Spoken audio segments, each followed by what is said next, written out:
I think what he was saying is that your focus is on the audience. Now for you, your focus is literally on the person on the other side of that door, right? For me, my focus is on the audience sitting in front of me. If you're in sales, it's about your prospect. If you're in leadership, it's about your people. If you're a teacher, it's about your students. That's how it works. And yet we screw up so often in building a connection because we make it all about us, don't we? I'm 67 years old. I've been a doctor, I'm a financial planner. I have an attention span that's about yay big, and I want to tell you that is the best presentation I have ever sat through. I have loved every minute of it, so thank you. I believe that one of the most underrated skills in business is the ability to tell stories. Storytelling is such an effective skill because people remember stories, people engage with stories, and stories evoke emotion in people which causes them to take action. That's what influence is. It is about moving people to action.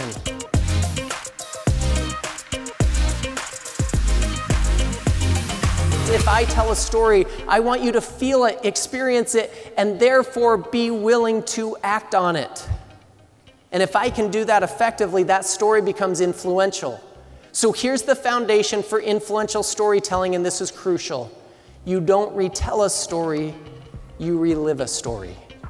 Because when you relive a story, you automatically invite other people in to relive it with you.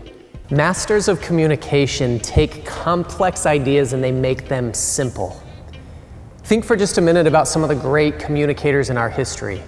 Abraham Lincoln or Martin Luther King, Winston Churchill, their words, their mastery of persuasion, the stories that they told, their communication quite literally changed the world.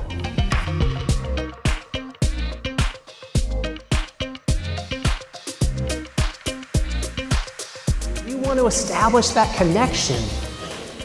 George Bernard Shaw said that the biggest problem in communication is the illusion that it actually took place. Think about that for just a second. Because here's the thing, communication doesn't happen when it's said, it happens when it's understood. And stories are one of the best ways to establish that connection. They've actually done studies where they've measured brain activity, and they've shown that when I'm telling a story or when you're telling a story, the person hearing the story is having the same brain activity taking place. There's a literal connection that takes place. So does everyone have their quadrant identified? That's a fun exercise to plot that out and to start to understand your learning style, but there's a specific takeaway from this exercise. There's 4 questions that need to be answered. There's 4 questions that create a persuasive presentation. You see, each quadrant has a specific question in mind that they want to have answered. Quadrant number 1 is asking, why is this important to me? Why does it matter? Why should I pay attention?